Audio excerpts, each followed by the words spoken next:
Bonsoir. Ce soir, c'est Mamé qui raconte l'histoire de la petite fille aux allumettes.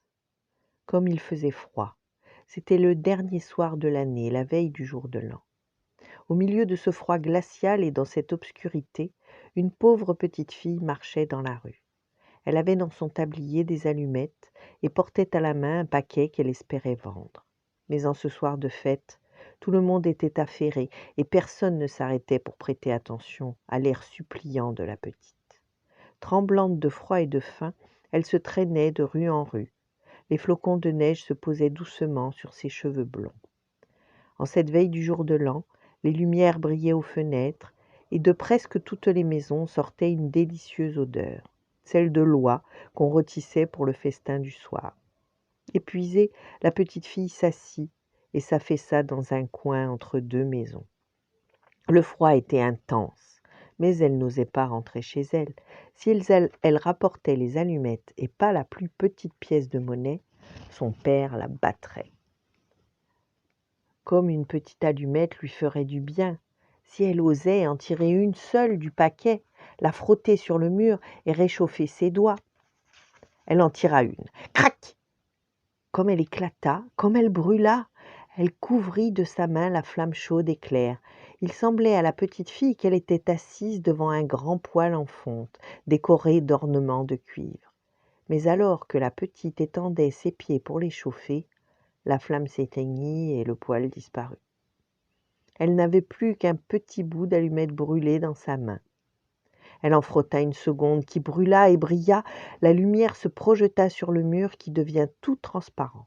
La petite vit alors dans une pièce une magnifique table dressée sur laquelle trônait une oie rôtie fumante, farcie de pruneaux et de pommes, un délicieux parfum. Quel bonheur! Elle n'en croyait pas ses yeux. Mais l'allumette s'éteignit. La fillette n'avait plus devant elle qu'un mur épais et froid.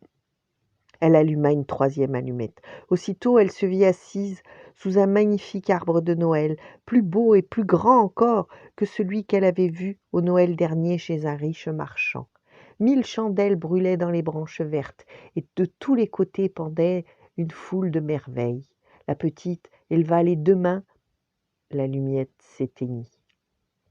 Toutes les chandelles de Noël montaient, et l'enfant s'aperçut alors que ce qu'elle voyait étaient des étoiles.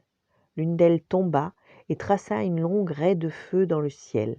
Sa vieille grand-mère, qui n'était plus là, lui répétait souvent « Quand une étoile tombe du ciel, c'est une âme qui monte vers Dieu. » Elle frotta encore une allumette sur le mur, et au milieu d'une grande lumière, sa grand-mère apparut, debout devant elle. « Grand-mère !» s'écria la petite, « quand l'allumette s'éteindra, tu disparaîtras comme le poêle en fonte, comme l'oie rôtie, comme le bel arbre de Noël. » Et l'enfant alluma une nouvelle allumette, et puis une autre, et enfin tout le paquet, pour voir sa bonne grand-mère près d'elle le plus longtemps possible. Les allumettes répandaient un éclat plus vif que celui du jour. Sa grand-mère prit la petite fille dans son bras, et toutes deux s'envolèrent joyeuses au milieu de ce rayonnement, si haut qu'il n'y avait plus ni froid, ni faim, ni angoisse. Elles étaient chez Dieu. Le lendemain, dans le coin, entre deux maisons, on trouva la petite fille au doux sourire flottant sur ses lèvres. Elle était morte de froid, le dernier jour de l'année. À côté d'elle, on trouva des allumettes dont un paquet était presque tout brûlé. « Elle a voulu se réchauffer ?» demanda un passant.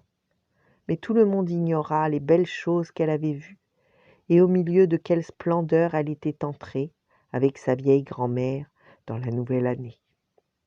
Voilà, bonne nuit, faites de beaux rêves et à demain.